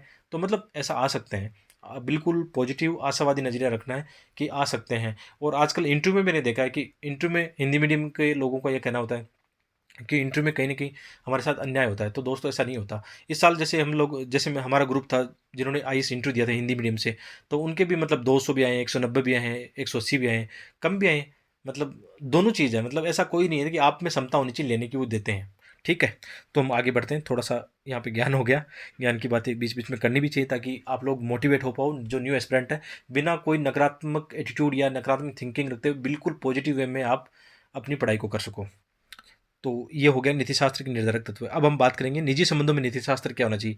तो ये अभी हमने जो बात की, जो भी हमने अभी 1-2 मिनट बात की थी, यूपीएससी के एग्जाम को लेकर किस प्रकार मोटिवेट होना चाहिए, तो ये निजी संबंधों में आता है। ठीक है? हम इसको एग्जाम्पल के रूप में समझ सकते हैं कि जैसे मेरा आप लोगों के साथ संबंध है, ये निजी संबंध में आएगा। ठीक है? तो मेरा संबंध कैसा होना चाहिए कि मैं क्या करूँ कि आप लोगों के सामने मैं एक एक अच्छी नैतिकता पेश करूँ, यानी मेरा क्या कर्तव्य है आप लोगों के सामने। तो एक तो ये है कि देखो, मैंने यहाँ पे जो बात की थी कि भाई जो मैं कहता हूँ कथनी और करनी में अंतर नहीं करूँ। कि जैसे मैंने आप लोगों से वादा किया था कि मैं टाइम पर लेसन लेके आऊँगा, इथिक्स के लेसन आपको पढ़ाने वाला हूँ। तो अब मैं आज से, या मैंने एक लेसन पहले भी बनाया, तो मैं अब मेरी कथनी और करनी में अंतर नहीं है। तो मतलब ये एक अच्छा मतलब विश्वास कायम होगा हम लोगों के बीच में, आपके बीच में, हमारे बीच में। तो ये निजी संबंध में आता है। ठीक है? ये निजी संबंध की नीति शास्त्र यानी निजी संबंध की नैतिकता है। इसके अलावा जैसे हम क्या करते हैं कि मेरी भावनात्मक समझ कैसी होनी चाहिए या आप लोगों की भावनात्मक समझ कैसी होनी चाहिए कि जैसे भावनात्मक समझ का एग्जाम्पल हम समझते हैं कि मुझे ये पता होना चाहिए कि आप लोगों की क्या डिमांड है, आप लोगों की समस्याएँ क्या हैं। तो मैं इन सब समस्याओं को महसूस करके उसके अकॉर्डिंग ये लेसन बनाता हूँ ना, तो ये मेरी इमोशनल इंटेलिजेंस को दिखाता है कि किस प्रकार एक न्यू एस्पिरेंट है वो एग्ज़ाम की तैयारी किस प्रकार उसको करनी चाहिए। उसके पास रिसोर्सेज़ की कमी रहती है, उसके पास कहीं न कहीं सूचनाओं का अभाव रहता है। तो उसके हिसाब से यदि मैं अच्छे लेसन आप लोगों के सामने प्रोड्यूस कर पाता हूँ, आपको अच्छी हेल्प कर पाता हूँ, तो ये मेरी एक अच्छी इमोशनल इंटेलिजेंस को दिखा पाता है। इसके अलावा आप लोगों की इमोशनल इंटेलिजेंस को दिखाएगा कि किस प्रकार आप अपने आसपास के वातावरण को समझते हो, लोगों की भलाई के लिए काम करते हो, वंचित वर्ग के मतलब जो भी है आप हेल्प कर पाते हो उनके, एनवायरनमेंट का आप कैसे ख्याल रखते हो, तो ये आपकी इमोशनल इंटेलिजेंस को दिखाता है। इसके अलावा जैसे हमें सत्य की राह पर चलना चाहिए। ये तो सत्य है कि यदि हम सच्चाई के रास्ते पे चलेंगे ना, तो कहीं न कहीं थोड़ा लेट हो जाएँ, लेकिन जो हमें चाहिए ना, जो परिणाम हमें सकारात्मक परिणाम चाहिए, वो मिल जाते हैं। और उसका जो फल होता है ना, वो बहुत मीठा होता है, बहुत मतलब सुखद होता है। तो ये निजी संबंधों में हमेशा करना चाहिए। इसके अलावा हमें क्या करना चाहिए, सिंपल लिविंग रखना चाहिए। जैसे भौतिकवाद को ज़्यादा मतलब ज़्यादा अपने आचरण में नहीं लाना है। ज़्यादा मतलब कोशिश ये करनी है कि सिंपल लिविंग कैसे कर सकते हैं, कि जैसे हमारी पढ़ाई-लिखाई है, ईमानदारी से हम अपनी पढ़ाई-लिखाई करें, अच्छा खेलें, अच्छा कूदें, खुश रहें। तो ये सिंपल लिविंग रखोगे ना आप, तो मतलब लाइफ में आप मतलब ज़्यादा आगे बढ़ोगे। अवसाद आपका दूर रहेगा, तनाव आपसे दूर रहेगा। इसके अलावा आप क्या कर सकते हो, कर्मशील बन सकते हो, सत्यनिष्ठ बन सकते हो, ईमानदार बन सकते हो, अपने संबंधों में वफ़ादार बन सकते हो। जैसे जो भी आपके संबंध है, आपके माता-पिता के साथ संबंध है, पति-पत्नी के जो संबंध है, उनमें निजी संबंधों में हम किस प्रकार ईमानदार रह सकते हैं, वफ़ादार रह सकते हैं। आपने अपने आस-पास देखा होगा, जो लोग वफ़ादार होते हैं ना, जो लोग मतलब अपने संबंधों को लेकर मतलब अच्छा आचरण करते हैं ना, उन लोगों का आप जीवन देखना कितना सुखद होता है, कितना उनकी हैप्पीनेस कितना ऊँचा होता है। तो ये मतलब हमें ये अपने आचरण में लाना चाहिए कि हम किस प्रकार सत्य के मार्ग पे चल सकते हैं, अच्छे आचरण कर सकते हैं, अच्छे नैतिक गुणों को हम सीख सकते हैं। यदि हम में कुछ गलतियाँ हैं, तो उनको सुधार कर सकते हैं। ठीक है? इसके अलावा हम साहस और नेतृत्व, ये एक बहुत बढ़िया पॉइंट है। मैं ये मानता हूँ कि मतलब एक निजी संबंध हो, चाहे अपने आपके प्रोफ़ेशनल संबंध हो, आप में साहस होना चाहिए। साहस कैसा होना चाहिए कि आप जो भी कार्य कर रहे हो ना, तो किसी के मतलब किसी से नहीं डर रहे हो। आप में एक मतलब निडरता है। आप में एक निडरता है, अच्छी निडरता है, तो आप एक अच्छा अच्छा नेतृत्व भी प्रदान कर सकते हो। आप अच्छा ब्यूरोक्रेट बन सकते हो। जैसे मैंने ये चीज़ नोटिस की कि आईएएस के इंटरव्यू में जो मतलब एस्पिरेंट है ना, साहस रखते हैं, मतलब बोलने का साहस होता है, या मतलब उनमें एक जज़्बा दिखता है ना, तो उनको मार्क्स ज़्यादा मिलते हैं। और प्रैक्टिकल लाइफ़ में भी आप देखते हो, जो लोग साहसी होते हैं ना, वो लोग ज़्यादा ऊँचाई पर पहुँचते हैं। इसलिए मतलब ईमानदारी से मतलब साहस होना बहुत ज़रूरी है। इसके अलावा प्रेम और करुणा, मतलब क्या है कि हम यदि एनवायरनमेंट के साथ या अपने आस-पास जो जीव हैं, उनके साथ में हम यदि प्रेम और करुणा रखते हैं, तो एक हमारे के अंदर ही एक ऐसे नैतिकता का विकास होगा कि मतलब सभी लोगों के साथ फिर हमारा व्यवहार अच्छा होगा, और उसका फ़ायदा हमें ही मिलने वाला है। यदि व्यक्ति किसी से प्रेम करता है ना, तो उसका फ़ायदा व्यक्ति को मिलता है। अच्छे दिमाग में अच्छे मतलब जो केमिकल्स होते हैं ना, वो रिलीज़ होते हैं। तो कुल मिलाकर निजी संबंधों में नीतिशास्त्र के जो बिंदु है, वो यहाँ पर हम जानने की कोशिश की। ऐसा क्वेश्चन आता है, तो फिर अपनी शब्दावलियों में, अपनी लैंग्वेज में, अपनी सामान्य भाषा में इनको आप लिख सकते हो। और ये लेसन ऐसे भी हैं कि इन लेसन को पढ़ने में मज़ा आता है कि ये लेसन हमें एक अच्छे आचरण करने के लिए भी प्रेरित करते हैं। आगे हम देखेंगे, जैसे इसमें क्या होता है कि निजी संबंधों में नीतिशास्त्र को यदि सही समझ लेना, तो हमारा जीवन कैसा हो सकता है, खुशहाल हो सकता है। हम देखते हैं कि भूटान का एग्जाम्पल ले सकते हैं कि भूटान किस प्रकार मतलब अपना डेवलपमेंट करता है, किस प्रकार अपने उसने क्या किया है कि उनके वहाँ के लोगों में ये है ना, मतलब इन्वायरमेंट के प्रति एक इथिक्स डेवलपमेंट हो गया है। इसीलिए हम देखते हैं कि हैप्पीनेस इंडेक्स में भूटान इंडिया से आगे रहता है, या भूटान और देशों से भी आगे रहता है, विकसित राष्ट्रों से आगे रहता है। उनके पास इतने संसाधन नहीं है, हो सकता है वो इतने अच्छे इकोनॉमिक पावर उनके पास नहीं है, लेकिन वो हैप्पीनेस के मामले में अन्य देशों से आगे हैं। क्यों आगे हैं? क्योंकि उन्होंने अपना डेवलपमेंट ही इस प्रकार बना लिया है, हैप्पीनेस का बना लिया है, एथिक्स को उन्होंने अपने आचरण में उतार लिया है। तो ये इस प्रकार इसका इस प्रकार निजी संबंधों में क्या हो सकता है, इंस्पायर पीपल, मतलब कोशिश ये करनी है कि आप उदाहरण बनो, दूसरे लोगों के लिए मतलब आदर्श बनो, अच्छे कार्य करके। तो ये निजी संबंधों में नीतिशास्त्र था। आगे हम पढ़ेंगे सार्वजनिक संबंधों में नीतिशास्त्र क्या है। ऐसे क्वेश्चन तो बहुत ज़्यादा आते हैं कि सार्वजनिक संबंधों में नीतिशास्त्र को क्या पढ़ सकते हैं, किस प्रकार सार्वजनिक जीवन में एक ब्यूरोक्रेट की नैतिकता क्या होनी चाहिए, एक मतलब ब्यूरोक्रेट के अलावा यदि जनप्रतिनिधि है, उसकी क्या मतलब नीतिशास्त्र या नैतिकता हो सकती है। तो पब्लिक लाइफ में हम इसको पढ़ने वाले हैं। तो सबसे पहले ये होता है कि सार्वजनिक जीवन में नीतिशास्त्र का संबंध जब हम देखते हैं, तो व्यवहार में कैसा होना चाहिए कि जो भी कार्य हम करते हैं, तो वो क्या होना चाहिए, संविधान व कानून का अनुसरण करते हुए होना चाहिए। मतलब कानून के दायरे से बाहर हम कार्य नहीं कर सकते हैं, ठीक है। जो भी संविधान में रूल एंड प्रोसीजर है, उनको हमें फॉलो करना होता है। जब भी एग्जाम में आए, तो एग्जाम में भी यही पॉइंट लिखना कि सार्वजनिक जीवन से संबंधित कोई क्वेश्चन आए, तो उसमें बस नियम और कानूनों का हमें पालन करना है, निश्चित रूप से पालन करना है, ठीक है। अब देखो, ये नियमों का और संविधान का, कानून का जो अनुसरण है ना, वो अलग अलग व्यक्तित्व पर डिपेंड करेगा कि किस व्यक्ति का कैसा मतलब करेक्टर है, मजबूत करेक्टर है, या मतलब वो कायर है या निडर है, मतलब उस हिसाब से अलग अलग पॉइंट बनेंगे इसके, ठीक है। इसके अलावा मतलब आचरण कैसा होना चाहिए, न्याय और निष्पक्ष होना चाहिए, जस्ट एंड फेयर, यानी किसी के साथ हमें भेदभाव नहीं करना है। हम आजकल देखते हैं कि ब्यूरोक्रेसी में या कहीं न कहीं राजनीति में भाई भतीजावाद ऐसी समस्याएं प्रमुख रूप से देख सकते हैं, लेकिन हमें ऐसा नहीं करना है। हमें क्या करना है, जो भी हमें डिसीजन लेना है, वो न्याय और जस्ट एंड फेयर के हिसाब से होना चाहिए। इसके अलावा जिम्मेदारी लेनी है, जो भी हमें कार्य दिया गया है, उसको मतलब एक डेडिकेशन के साथ उसको पूरा करना है। हमें जवाबदेही बनना है, मतलब जो भी हमें काम दिया गया है जनता के प्रति, आम जनता के प्रति या वंचित वर्ग के प्रति, हमें एक जवाबदेहता के साथ कार्य करना है। इसके अलावा हमें जवाबदेहता किसके प्रति होना है, जनप्रतिनिधियों के प्रति हमें जवाबदेह बनना है। जैसे हम आईएएस या आईपीएस बनते हैं, तो फिर ये नहीं है कि हम सबसे बड़े ऊपर हो गए हैं, हम तो सब कुछ हो गया, हमारे पास बहुत पावर आ गया। ऐसा नहीं होता, हमारी बहुत सारी जवाबदेहिता और जिम्मेदारियाँ होती है। किनके प्रति? जो हमारे जनप्रतिनिधि होंगे, सांसद होंगे, एमएलए होंगे, उनके जो कार्य होते हैं वो हमें मानने पड़ेंगे। क्यों मानने पड़ेंगे भाई? जनता ने उनको चुनकर भेजा है, और हम कौन है? हम जनता की सेवा के लिए बने। तो वो यदि ये हमें कोई लीगल कार्य करने के लिए बोलते, तो हम वहाँ पे मना नहीं कर सकते, हमें वो कार्य करने होते हैं। इसके अलावा हम जनता के प्रति जवाब दें भाई, हमें ब्यूरोक्रेसी में हम जनता के सेवक हैं, तो जनता के सेवक है तो जनता के लिए हमें कार्य करना होगा, तो हम उनके प्रति जिम्मेदार है, जवाबदेह हैं। इसके अलावा सरकार और मीडिया के प्रति भी हम अलग अलग वे में जिम्मेदार और जवाबदेह होते हैं। इसके अलावा इंटीग्रिटी बहुत इंपॉर्टेंट चीज़ है। जो भी हम कार्य करते हैं ना, वहाँ पे हमें सत्यनिष्ठ होना बहुत ज़रूरी है। ऐसा नहीं कि हम भ्रष्टाचार के मार्ग पर चलकर अपने ही स्वार्थों में लगे रहें और लोकतंत्र और लोकहितों को हम इग्नोर कर दें, ऐसा नहीं करना है। इसके अलावा ईमानदारी को बढ़ावा देना है, यानी कोशिश ये करनी है कि यार ईमानदारी, बोलते हैं ना कि ईमानदारी सबसे बेस्ट पॉलिसी है, उसी को हमें आचरण में लाना है, उसी को प्रैक्टिकल में लाना है। आजकल हम देखते हैं कि भ्रष्टाचार की समस्याएं आम बात हो गई है, लेकिन यार ये बात भी सत्य है कि अच्छे ब्यूरोक्रेट ही देश को चला रहे हैं। इनकी जो नौकर, अच्छे नौकरशाह है ना, उनको देश के हम धमनी बोलते हैं। ऐसी समस्या आती है, मतलब हम जानते हैं कि कोई भी संस्था या कोई भी व्यक्ति परफेक्ट नहीं होता, उसको समय के अनुसार बनाना पड़ता है, ये हम सब लोगों की जिम्मेदारी है। तो मतलब भ्रष्टाचार ऐसी आम बात है, लेकिन ये इतना इतना नहीं है कि सब चारों तरफ भ्रष्टाचार भ्रष्टाचार है। ऐसा होता ना तो फिर देश चल नहीं पाता। तो मतलब हमें इनका रोना नहीं रोना है कि ये हो रहा है वो हो रहा है, हमें पॉजिटिव चीज़ों की ओर देखना है कि पॉजिटिव क्या हो रहा है, ठीक है, और जो नेगेटिव उसको समय के साथ हमें सुधार करना है। इसके अलावा हमें क्या करना है? दृढ़ निश्चय बनना है, कमिटमेंट हमें दिखाना है कि जो भी कार्य हमने लिया है ना, उसको बस, अब तो मैं बोलता ना वो, किसी की नहीं सुनने वाला हूँ, अब तो ये काम करके ही दिखाना है मुझे। ठीक है, आगे पॉइंट है नैतिक मापदंड और आचरण हमारा कैसा होना चाहिए। जैसे मतलब ब्यूरोक्रेट के लिए ऑलरेडी नैतिक संहिता और मतलब ऐसी बनी हुई है ना, code of conduct, code of ethics already बनी हुई है, तो उनका हमें रियली में प्रैक्टिकल वे में उसको फॉलो करना है। इसके अलावा राष्ट्र हितों को प्राथमिकता देनी है। सरकारी नीतियों की हमें आलोचना बिल्कुल नहीं करनी है, क्योंकि हमें खुद, हम सरकार में आकर काम करने वाले, तो आलोचना कैसे कर सकते हैं? याद रखना, मेंस के अंदर भी कोशिश ये करनी है कि हमें सरकारी आलोचना डायरेक्ट वे में आलोचना नहीं करनी है। लेकिन आपको लगता है कि हाँ, आलोचना की बजाय ये करके इसमें ये भी हो सकता था, इसमें ये भी सुधार हो सकता था, आप उसको थोड़ा सा वैल्यू ऐड कर सकते हो। लेकिन डायरेक्टली ऐसे मतलब हमें कोशिश करनी, क्रिटिसिज्म उसका नहीं करना है। और इंटरव्यू में तो ये विशेष तौर पर ध्यान रखना है कि हमें डायरेक्टली सरकार की आलोचना नहीं करनी, इसके बजाय पॉजिटिव स्टेप ये लेना है कि हाँ सर, ये भी बहुत बढ़िया है, लेकिन इसमें ये होता तो और भी अच्छा होता, ऐसा पॉजिटिव वे में हमें बोलना है। इसके अलावा हम देखेंगे साहसी नेतृत्व है। ये तो मतलब एक ब्यूरोक्रेसी का एक मतलब हम जानते हैं। आप अपने आसपास मतलब ऐसे ब्यूरोक्रेट या नौकरशाह को देखो कि जो साहस रखते हैं, वो अपने जीवन में मतलब एक अलग ही मुकाम हासिल करते हैं, लोगों की भलाई के लिए मतलब अलग ही रास्ता अपनाते हैं। वो किसी से नहीं डरते हैं, वो अपने जो कार्य को है ना, संविधान के अनुसार, कानून नियमों के अनुसार निडरता के साथ करते हैं, और भ्रष्टाचार में भी शामिल नहीं होते। इसके अलावा उनकी जो इमोशनल इंटेलिजेंस होता है वो बहुत हाई होता है। वो मतलब किस प्रकार मतलब लोगों की भलाई के लिए कार्य करते हैं कि वो लोगों की भावना को समझते हैं और उसके अनुसार डिसीजन लेते हैं। तो ये हमने पढ़ा सार्वजनिक संबंधों में नीति शास्त्र। इसके अलावा जैसे ऐसे डायग्राम भी आप बना सकते हो कि सार्वजनिक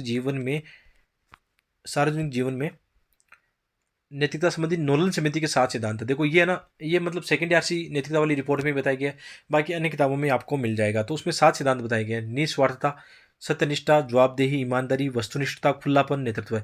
तो यहाँ पर मुझे नहीं लगता अलग अलग शब्द आप लोगों को बताने चाहिए। और आगे जैसे हम आगे बढ़ेंगे ना, तो इनकी सबकी शब्दावलियों का अर्थ भी जानेंगे, क्योंकि एग्जाम में हो सकता है जैसे सत्यनिष्ठा का कोई डायरेक्ट क्वेश्चन आ जाए, निस्वार्थता का क्वेश्चन आ जाए, या जवाबदेही का डायरेक्टली क्वेश्चन आ जाए। तो लेकिन एग्जाम में ऐसे डायग्राम जरूर बनाना आपको, है ना, ऐसे पाई चार्ट, फ्लो चार्ट जरूर बनाने हैं। यहाँ पे खुलापन का मतलब है पारदर्शिता। नेतृत्व तो आप जानते हो। वस्तुनिष्ठता मतलब होता है, मतलब वही है ना, भेदभाव नहीं करना, एकदम जो भी है ईमानदारी से करना।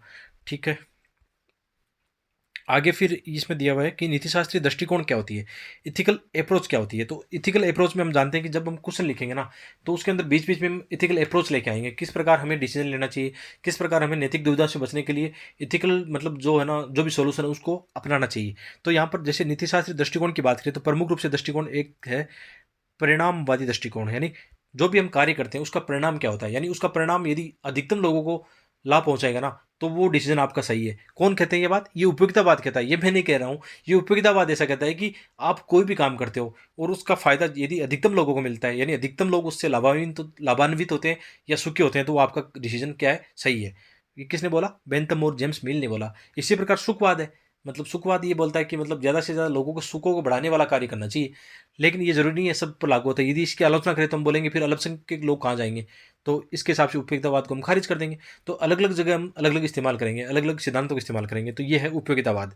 इसके अलावा एक कर्तव्यवादी दृष्टिकोण है, ये बहुत अच्छा दृष्टिकोण है। इसको इंग्लिश में डियोंटोलॉजिकल बोलते हैं। ये कांट के द्वारा दिया गया है। इसमें क्या कहते हैं कि मतलब आप जो भी करो ना, वो आपका जो जो भी कर्तव्य करते हो वो नैतिक होना चाहिए। मतलब आप जो भी काम करो वो नैतिक काम करो, ठीक है, तो उसका परिणाम भी नैतिक होगा। ये कौन मानता है? कांट मानता है। तो इसको हम एग्जाम में जैसे कोई भी जहाँ पे नैतिक दुविधा होगी या डिलेमा होगा, वहाँ पे हम बोलेंगे भाई कांट ने ये कहा है कि आपका कार्य नैतिक होना चाहिए, और यदि आप कोई नैतिक कर्तव्य कर रहे हो ना तो आप उसका परिणाम भी नैतिक होगा और वो काम भी अच्छा होगा, ठीक है। इसी प्रकार हम इस तरह से हम गांधी जी को भी गांधीवाद में पढ़ते हैं कि आपके साध्य और साधनों की पवित्रता होनी चाहिए, तो आपका कार्य भी क्या होगा? पवित्र होगा। मतलब आपके यदि साधन पवित्र होंगे ना तो आपका साध्य भी पवित्र होगा। ये किसने कहा? गांधी जी ने कहा। जबकि कांट ने कहा, क्या कहा? कि आपका कर्तव्य है ना पवित्र होना चाहिए। गांधी जी ने दोनों को पवित्र माना है, जबकि कांट ने किसको माना है? कर्तव्य को पवित्र माना है। तो ये इसको भी हम एग्जाम में बाद में जब कोई मॉडल आंसर लिखेंगे ना तो उसमें अप्लाई करेंगे इनको, तब जाके समझ में आएगा। इसके अलावा अगला है सद्गुण नीति शास्त्र, वर्च इथिक्स। वर्च इथिक्स क्या है? तो इसमें क्या है कि जो अच्छा चरित्र वाला व्यक्ति होता है ना तो उसका कार्य भी क्या होगा? अच्छा ही होगा। मतलब ये मान के चलता है कि जिसका करेक्टर अच्छा है ना तो उसका काम भी अच्छा होगा, ठीक है। इसके अलावा अगला है पर्यावरणीय नीति शास्त्र। तो पर्यावरणीय नीति शास्त्र में क्या है कि जब भी हम कोई भी कार्य करते हैं ना तो इन्वायरमेंट को भी एक स्टेक होल्डर मानना है कि हमारा डेवलपमेंट कैसा होना चाहिए? सस्टेन डेवलपमेंट होना चाहिए, जिसमें हम पर्यावरण को भी शामिल करें, भावी पीढ़ी को भी शामिल करें। तो ये हमारा पर्यावरणीय नीति शास्त्र होता है कि हम जीवों के प्रति हमारा व्यवहार कैसा होता है। इसके अंदर कुछ मूल्य होते हैं जैसे सैद्धारणिकता, सह संरक्षण, पर्यावरण केंद्रित, समग्रता। मतलब जो भी हो, जो भी कार्य हम करते हैं उसको टोटलिटी में देखें, व्यापकता में देखें, तभी मतलब अच्छा मतलब विकास हो पाता है, तभी मतलब ह्यूमन हैप्पीनेस की ओर जा पाता है। आगे हम देखेंगे कि नीतिशास्त्रीय मानकों के स्रोत क्या होते हैं, कि जो भी नीतिशास्त्रीय मानक होते हैं ना उनके स्रोत क्या हो सकते हैं। तो ये जो टॉपिक हमने पहले पढ़े थे उसी का आगे का थोड़ा सा विस्तार है कि उपयोगितावादी दृष्टिकोण के अनुसार हम बता सकते हैं कि नीतिशास्त्री मानकों के स्रोत क्या हो सकते हैं। कुछ राइटवादी अप्रोच है, यानी अधिकारवादी अप्रोच होती है। निष्पक्षता व न्याय दृष्टिकोण है, आम भलाई का दृष्टिकोण है, सद्गुण का दृष्टिकोण है। ये सिंपली यहाँ पर पॉइंट है, लेकिन जब हम आंसर राइटिंग करेंगे ना तो इनको अप्लाइड करते चलेंगे, तब ज़्यादा आगे जाके समझ में आएगा। इसके अलावा ये क्वेश्चन बहुत बार है कि नीतिशास्त्र और विधि और कानून में क्या संबंध है, यानी नीतिशास्त्र और विधि के अंदर क्या संबंध है, या नीतिशास्त्र और कानून के मध्य क्या संबंध है। तो यहाँ पर हम दो तीन चीज़ें लेकर चलेंगे साथ में। सबसे पहले तो ये देखेंगे नीतिशास्त्र और विधि का क्या संबंध है। तो इसका डायग्राम ये बनेगा भाई, नीतिशास्त्र व्यापक है, विधि उसका एक रूप है, ठीक है। नीतिशास्त्र काफी बड़ा व्यापक है और विधि उसका एक पार्ट है, ऐसा मान सकते हैं कि विधि इसकी तुलना में कम व्यापक है। तो पहले तुलना करें तो तुलना में ये हो जाएगा कि वे नीतिशास्त्र व्यापक है लेकिन विधि संकीर्ण है, ये मतलब छोटी है। इसके अलावा नीतिशास्त्र अनिवार्य नहीं है, मतलब मानो तो मानो, नहीं मत मानो, वो आप पर डिपेंड करेगा। लेकिन कानून क्या क्या करना पड़ेगा, ये अनिवार्य है, इसको फॉलो करना पड़ेगा, और फॉलो नहीं करेंगे तो फिर दंड की शक्ति है। तो इसमें दंड की शक्ति का अभाव है नीतिशास्त्र में, जबकि कानून में क्या है? दंड की शक्ति अनिवार्य है। इसके अलावा नीतिशास्त्र आदर्श होते हैं, मतलब सिद्धांतिक रूप में, जबकि कानून प्रैक्टिकल रूप में होते हैं, यानी यथार्थ रूप में होते हैं, सच्चाई के साथ होते हैं, ठीक है। इसके अलावा यदि हम बात करें, जैसे ये तो उन दोनों की तुलना हो गई कि नीतिशास्त्र और विधि के मध्य क्या संबंध है। तो मतलब संबंध यहाँ पे तो हमने तुलना की कि एक दूसरे से अलग अलग है, लेकिन एक्चुअल में फिर क्या होता है कि नीतिशास्त्र और विधि एक दूसरे के पूरक भी है, ठीक है। पूरक कैसे हैं? जैसे कुछ प्राचीन समय में हम देखते हैं कि नीतिशास्त्र, प्राचीन समय की कोई नीति शास्त्र है कैसी है कि हम देखते हैं कि हमारे जो हमारा दर्शन है, जो हिंदुस्तानी दर्शन है, उसमें क्या पहले क्या कहा गया था, अलग अलग धर्मों में, जैसे जैन धर्म, बौद्ध धर्म, अलग अलग धर्मों में हम पढ़ते हैं तो क्या बोलते हैं कि अहिंसा अपनानी है, या जीवों के प्रति हमें सही से ध्यान रखना है, या इन्वायरमेंट के प्रति हमें हमारा जो कर्तव्य बनता है उसको सही से निभाना है। तो आजकल हमने क्या कर दिया, कानून बना दिया है, ठीक है। जो पहले की नीति शास्त्र था ना उसको क्या कर दिया हमने, पहले की नीति शास्त्र और नैतिकता को हमने कानून रूप दे दिया। जैसे एग्जाम्पल, इसका एग्जाम्पल लिख रहा हूँ ना तो ऐसा डायग्राम बनाना है आपको, ठीक है। जैसे इसमें क्या है कि नीति शास्त्र और विधि क्या है, एक दूसरे की यहाँ पे पूरक दिखाई दे रही है, यानी कुछ विधि नीति शास्त्र है, कुछ निधि नीति शास्त्र विधि है। तो यहाँ पे ऐसा डायग्राम बनाना है किसमें, जहाँ पर एक दूसरे के पूरक के रूप में हो ना। तो इसमें एग्जाम्पल दे देना है इन्वायरमेंट इथिक्स का, ठीक है। उसमें क्या लिखना है कि पहले ये होता था कि हमारे दर्शन में केवल गाइडलाइन थी कि भाई हमें इन्वायरमेंट की रक्षा करनी है, महिलाओं को सम्मान करना है, लेकिन अब क्या कर दिया हमने, कानून बना दिया। तो नीति शास्त्र और विधि यहाँ पर क्या होगी, दोनों एक दूसरे की पूरक है, कि पहले की जो नीति शास्त्र थी ना आज विधि बन गई है, आज कानून बन गया है। तो उसके अंदर आप ये डायग्राम इस्तेमाल करना। क्वेश्चन आए ना सॉरी, जब भी ऐसा क्वेश्चन आए कि नीति शास्त्र और विधि में क्या संबंध है, तो उसमें पहले तो ये बता देना कि आप ये बता सकते हो कि नीति शास्त्र और विधि एक दूसरे की पूरक है। उसमें आपने ये एग्जाम्पल बता दिया, ये डायग्राम बता दिया। फिर आप बता सकते हो कि नहीं, दोनों में अंतर भी है, तो ये अंतर हमने अभी बात की, अंतर भी बता देना। और उसके अंदर ये डायग्राम बनाना है, यहाँ पे नीति शास्त्र और विधि का ये डायग्राम बनाना है, और इसके अंदर एक एग्जाम्पल समझाना है। क्या समझाओ कि जैसे हम धारा 300 स्वतंत्र का लेते हैं यहाँ पे, ठीक है। यहाँ पे एग्जाम्पल लेते हैं कि भाई नीति शास्त्र और विधि अलग अलग भी हो सकती है, कैसे हो सकती है। अब देखो हमारे यहाँ क्या किया है, विधि के अनुसार या कानून के अनुसार धारा 300 स्वतंत्र पहले थी, उसको अब इनवैलिड घोषित कर दिया है। और यहाँ पे आशा करता हूँ कि धारा 377 सबको मालूम है। तो ये मतलब धारा 377 अप्राकृतिक जो यौन संबंध है या मतलब जो भी लेस्बियन वगैरह है उनसे रिलेटेड है, तो इनको आप थोड़ा सा देख लेना धारा 377 को।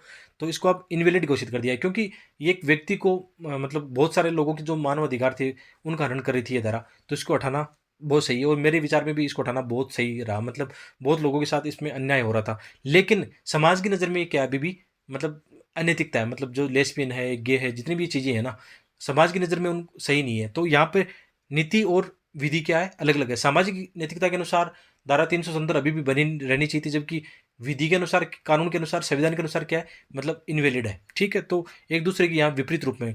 एक और एग्जाम्पल हम यहाँ पे लेंगे, सबरीमाला वाला। तो वहाँ के स्थानीय जो लोग कहते हैं, उनकी धार्मिक नैतिकता ये कहती है कि सबरीमाला में मतलब कुछ एक विशेष आयु की महिलाओं को प्रवेश नहीं दिया जाना चाहिए, क्योंकि मंदिर ऐसा है। जबकि कानून क्या कहता है, नहीं भाई, किसी को मतलब भेदभाव नहीं करना है।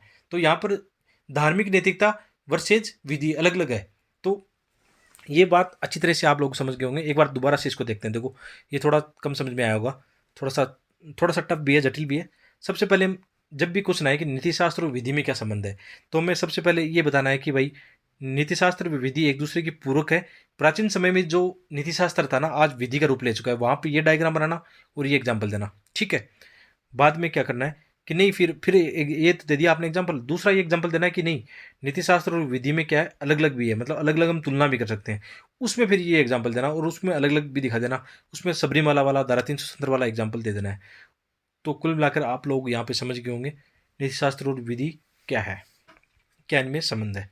आगे हम देखने वाले हैं कि इस टॉपिक से यूपीएससी के एग्जाम में जो क्वेश्चन आए हैं उनके मॉडल आंसर क्या हो सकते हैं और एक आंसर का फॉर्मेट क्या हो सकता है, ठीक है। तो इसमें सबसे पहले हम देखेंगे, क्वेश्चन को देखते हैं कि सार्वजनिक जीवन के आधारित सिद्धांत क्या है, आधारिक सिद्धांत क्या है, यूनिवर्सल जो जो भी सिद्धांत है, इनमें से किन तीन सिद्धांतों को उपयुक्त उदाहरणों के साथ आपको बताना है कि सार्वजनिक जीवन के आधारिक सिद्धांत क्या है। इनमें से किन तीन सिद्धांतों को उपयुक्त उदाहरणों के साथ बताना है। ये क्वेश्चन है ना 2019 में आया है, ठीक है। और ऐसा ही सेम ही क्वेश्चन, लगभग सेम ही प्रकृति का क्वेश्चन 2018 में आया है। सॉरी, सिविल सेवाओं के संदर्भ में सार्वत्रिक प्रकृति के यूनिवर्सल नेचर तीन आधिकारिक सिद्धांतों का कथन कीजिए, मूल्यों का कथन कीजिए और उनके महत्व को उजागर कीजिए। मतलब ये दोनों ही क्वेश्चन आप देखना, प्रीवियस ईयर के क्वेश्चन देखोगे, दोनों फर्स्ट एक क्वेश्चन आए, यानी लगातार एक क्वेश्चन रिपीटेड हुआ है। मैंने भी ये चीज़ नोटिस की कि इथिक्स के पेपर में क्या है, मतलब ज़्यादा कुछ है नहीं। आप है ना, ये मेरी गारंटी है, 5 दिन पढ़ गया ना, बहुत अच्छे मार्क्स ला सकते हो ना। 5 या 10 दिन पढ़ गए, मैक्सिमम 10 दिन पढ़ गए, आप है ना जो हाईएस्ट मार्क्स आते हैं ना वो ला सकते हैं। क्योंकि इथिक्स का पेपर है ना, एक तो बहुत छोटा है, छोटा सिलेबस है, और क्वेश्चन यहाँ पे रिपीटेड बहुत ज़्यादा है। जैसे ये क्वेश्चन रिपीटेड है। इमोशनल इंटेलिजेंस तो लगभग हर साल पूछते हैं। मूल्य वाले क्वेश्चन हर साल पूछते हैं। केस स्टडी में भी ऐसा कुछ नहीं है कि उनको कोई ज़्यादा बना, हमें परफेक्शन उसमें बनना है, वो भी हम आने वाले लेसन में सीखेंगे। तो इस क्वेश्चन को कैसे हैंडल करते हैं, ये दोनों लगभग सेम क्वेश्चन है, इसलिए मैंने इनका आंसर भी एक ही बनाने की कोशिश की है। तो यहाँ पे मैं क्या करूँगा, आपको आंसर का मॉडल भी समझाऊंगा कि किस प्रकार आपको आंसर राइटिंग करनी चाहिए। देखो, जब भी ऐसा क्वेश्चन आए तो क्वेश्चन को तोड़ो। सबसे पहले क्वेश्चन की डिमांड क्या है कि सार्वजनिक जीवन में आधारिक सिद्धांत क्या है, ठीक है। तो यहाँ पे आधारिक सिद्धांत क्या है उसको हमें पकड़ लेना है, या इसको पकड़ लेना है कि यूनिवर्सल नेचर में होना चाहिए। कौन सी, मतलब जो भी सिविल सेवा के आधारभूत सिद्धांत है ना, जो वैश्विक स्तर पर लागू होते हैं, यानी हर समाज में, हर देश में लागू होते हैं, उनके बारे में क्वेश्चन पूछा गया है। और यहाँ पे 3 सिद्धांत हमें बताने हैं, एग्जाम्पल सहित बताने हैं। तो क्वेश्चन की डिमांड यही, उसके महत्व को हमें बताना है, ठीक है। क्वेश्चन की डिमांड क्या है, मूल सिद्धांत क्या है, 3 सिद्धांतों को हमें परिभाषा एग्जाम्पल के साथ प्रैक्टिकल रूप में उसको बता देना है। ये क्वेश्चन हमने पढ़ लिया, तोड़ लिया इसको, ठीक है। क्वेश्चन के बाहर, डिमांड से में बाहर नहीं जाना है। 150 वर्ड का क्वेश्चन है, मतलब फटाक से हो जाना चाहिए, ज़्यादा इसमें टाइम नहीं लगाना है। तो सबसे पहले देखो, उत्तर प्रारूप ये रखना है आपको, ठीक है। उत्तर प्रारूप में ये रखना है, सबसे पहले आपको एक अच्छा सा इंट्रो लिखना है, ठीक है। फिर बॉडी पार्ट आएगा इसका, बॉडी पार्ट में हमें क्या लिखना है, और लास्ट में क्या होगा, कंक्लूजन होगा, निष्कर्ष होगा लास्ट में, ठीक है। तो इंट्रोडक्शन को कोशिश करना है 2-3 लाइन में आप लिख दो, ठीक है। यही इसमें करना है। कंक्लूजन में क्या लिखना है, 2-3 लाइन लिखनी है, ठीक है। 2-3 लाइन में आपका इंट्रोडक्शन होना चाहिए, 2-3 लाइन में आपका कंक्लूजन होना चाहिए। और ये बताता हूँ कि इंट्रो में क्या करना चाहिए। इथिक्स वाले क्वेश्चन में कोशिश ये करनी है कि इंट्रो में जो क्वेश्चन पूछा गया ना, जैसे कोई नैतिकता पूछी है तो नैतिकता की परिभाषा लिखनी है, नीति शास्त्र पूछा तो नीति शास्त्र की परिभाषा लिखनी है, सत्यनिष्ठा पूछा तो सत्यनिष्ठा की परिभाषा लिख देनी है। ज़्यादातर हमें कोशिश करनी है कि सत्यनिष्ठा ऐसे मतलब काम बन जाएगा कि परिभाषा से क्वेश्चन बन जाएगा, ठीक है। या फिर कोई रिपोर्ट हो, इंडेक्स हो, मतलब एथिक्स की कोई रिपोर्ट आई हो, जैसे कोई करप्शन का क्वेश्चन हो तो वहाँ पे करप्शन वाली इंडेक्स हम रिपोर्ट से शुरू कर देंगे। मतलब अलग अलग मॉडल आंसर में अलग अलग इंट्रो बन जाएगा। ऐसा ही हमें क्या करना है, जो निष्कर्ष है उसमें क्या रखना है, निष्कर्ष में एक बात ध्यान रखना है, तीन चार चीज़ें बात याद रखनी है कि क्या रखना है, कि आपको पॉजिटिव लिखना है, सकारात्मक लिखना है, मतलब भविष्य उन्मुखी लिखना है, और इसमें हमें संविधान, समाज, आम जनता, वंचित वर्ग, मीडिया, एनजीओ सबको जोड़ देना है। मतलब एक हिसाब से अच्छा निष्कर्ष हमें लिखना है। आगे हम देखेंगे बॉडी पार्ट कि मतलब हमें तीन पार्ट ध्यान रखने हैं। सबसे पहले इंट्रो पार्ट, बॉडी पार्ट और कंक्लूजन पार्ट। इंट्रो पार्ट और निष्कर्ष पार्ट सबका लगभग हर कोई जानता है लिखना कैसे लिखना है, ठीक है। मेन जो बॉडी पार्ट होता है वो क्या होता है, वो होता है क्वेश्चन के क्या डिमांड है। तो यहाँ पे क्वेश्चन की क्या डिमांड है कि हमें तीन सिद्धांत लिखने हैं, और तीन सिद्धांतों के उदाहरण सहित हमें प्रैक्टिकल वे में समझाने हैं कि कौन से यूनिवर्सल नैतिक सिद्धांत हैं जो कि सार्वजनिक लाइफ में या सिविल सेवा में काम आते हैं। तो यहाँ पे देखो क्वेश्चन की फॉर्मेट समझ लेना कि एक अच्छा सा इंट्रो लिखना है, बॉडी पार्ट में जो क्वेश्चन में पूछा गया उस डिमांड को पूरा करना है, और निष्कर्ष में पॉजिटिव वे में उसको लास्ट में खत्म कर देना है कि जो भी समस्या थी वो समाधान इसमें निष्कर्ष में दिखाई देता है। तो यही हम करेंगे, जो हमने अभी थ्योरी पढ़ी ना कि किस प्रकार जो भी हमने ऊपर जो लेसन पढ़ा है उस थ्योरी को यहाँ पर प्रैक्टिकल वे में अप्लाइड कर देना है। जैसे क्वेश्चन की डिमांड क्या थी, यूनिवर्सल सिद्धांत। तो सिद्धांत क्या है, ये यूनिवर्सल सिद्धांत क्या है, ये प्रकृति में सार्वभौमिक नियम है और कानून होते हैं जो विश्व के अधिकांश समाज व समुदाय में लागू होने चाहिए। मतलब जो बेसिक जो ब्यूरोक्रेसी के सिद्धांत होते हैं ना वो हर समाज में एक जैसे होते हैं। जैसे कौन से, सत्यनिष्ठा, करुणा, साहस, सहिष्णुता, निस्वार्थता आदि। तो ये अच्छी सी परिभाषा हो गई क्वेश्चन की डिमांड के हिसाब से। बाद में बॉडी पार्ट में हमने अभी बात की कि क्वेश्चन में क्या पूछा गया उसी को हेडिंग बना लेना है, और उसी को फिर क्या करना है, बॉडी पार्ट में लिख देना है। जैसे यहाँ पे क्या है, सार्वजनिक जीवन या सिविल सेवा से संबंधित तीन प्रमुख यूनिवर्सल सिद्धांत कौन से हैं।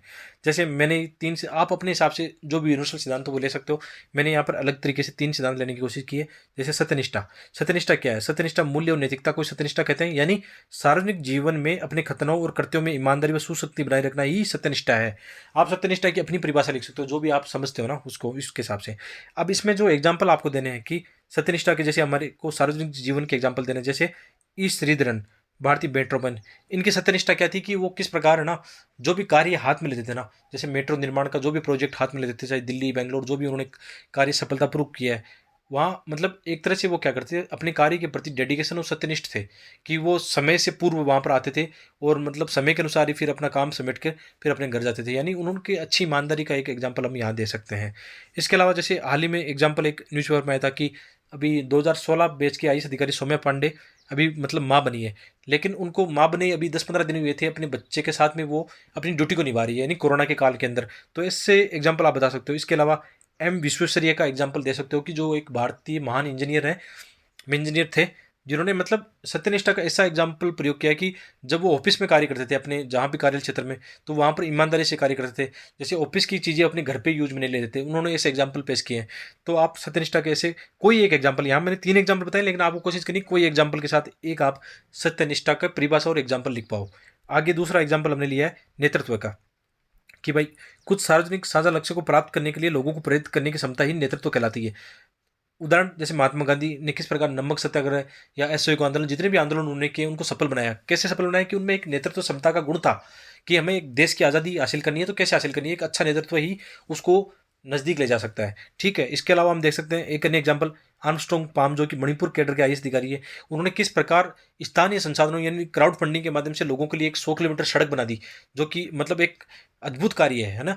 बिना मतलब सरकारी सहायता के या सार्वजनिक सहायता के लोगों से पैसा जुटा के किस प्रकार लोगों की भलाई के कार्य किया।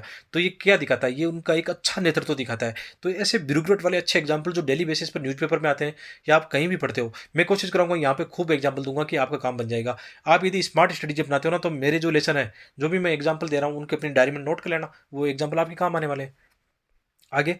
जैसे साहस, साहस का अच्छा गुण होना चाहिए, ये यूनिवर्सल भी होता है। क्यों, कि आप जानते हो कि बिना साहस के एक ईमानदार और अच्छा व्यक्ति भी अच्छा कार्य नहीं कर पाएगा, ठीक है। साहस का गुण उसमें होना चाहिए, यानी ब्यूरोक्रेसी में, सिविल सेवा में या जो भी आप काम कर रहे हो उसमें कई मतलब जो गुण होते हैं ना वो होने चाहिए, उसमें साहस भी एक गुण है। जैसे उच्च आदर्शों को प्राप्त करने के लिए बिना अपने जीवन की परवाह किए सतत रूप से कार्य करना। हम ऐसे एग्जाम्पल बहुत सारे देख सकते हैं जहाँ पर साहस का परिचय ब्यूरोक्रेट या आईपीएस अधिकारी के द्वारा दिया गया है। जैसे मंजुनाथ का एग्जाम्पल आप जानते हो, स्वतंत्र नाथ दुबे है, Narendra Kumar IPS MP cadre के थे। इनको मतलब किस प्रकार उन्होंने खनन माफिया के खिलाफ एक जंग छेड़ी थी, लेकिन फिर वहीं मतलब कुछ नेगेटिव जो लोग हैं उन्होंने मतलब इनके खिलाफ एक्शन लेके या नकारात्मक चीज़ों के माध्यम से इनकी जीवन को समाप्त कर दिया और ये देश के लिए अच्छे कार्य के लिए शहीद हुए हैं। तो इसके अलावा सत्येंद्र नाथ दुबे का भी एग्जाम्पल है, एक अच्छे इंजीनियर थे जिन्होंने भ्रष्टाचार के खिलाफ आवाज़ उठाई थी। ठीक है, तो ऐसे साहस वाले अच्छे गुण हैं, आप इनको अपने एग्जाम्पल में डाल सकते हो।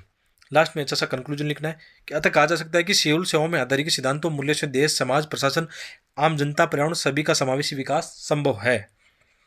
आज ये लेसन बहुत लंबा हो रहा है, लगभग 1 घंटे का होने को है और इतना लंबा तो मैंने भी कभी नहीं पढ़ा, इसलिए मेरा भी गला बैठने लगा है, तो इसके लिए थोड़ी सी माफ़ी चाहूँगा।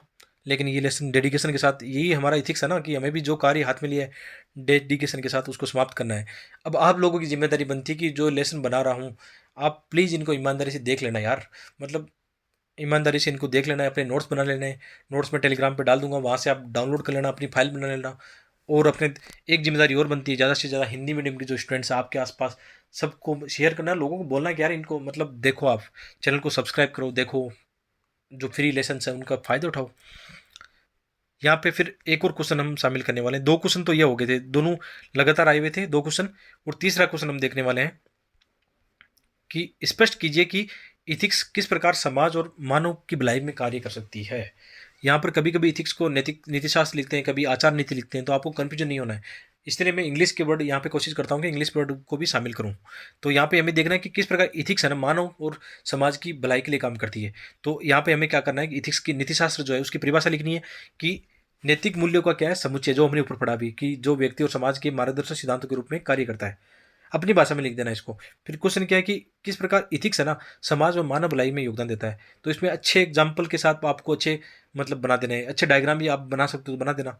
तो यहाँ पर हम पढ़ते हैं कि एक स्थायी शांतिपूर्ण समाज का निर्माण जो दया, करुणा, सत्य, अहिंसा आदि मूल्यों से निर्मित है, जिसका लाभ समाज के प्रत्येक पक्ष को मिलता है। ये किससे डिसाइड होता है? इथिक्स से ही डिसाइड होता है।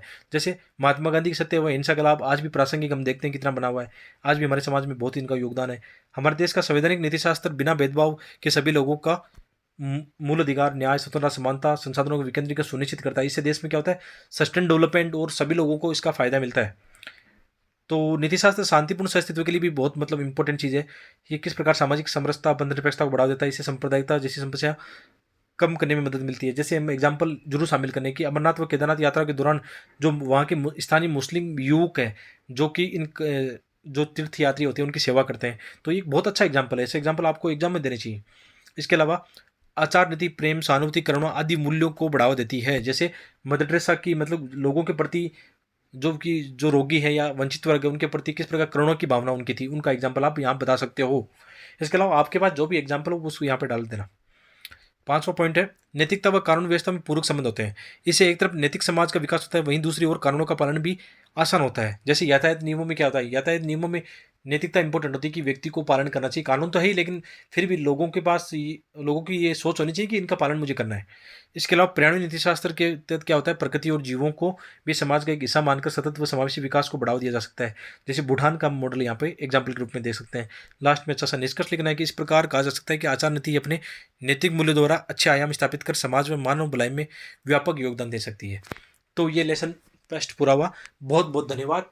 लेसन को लाइक करना है, शेयर करना है और अपने दोस्तों के चैनल को सब्सक्राइब करवाना है। Thank you. और इसकी पीडीएफ मेरे टेलीग्राम चैनल से आप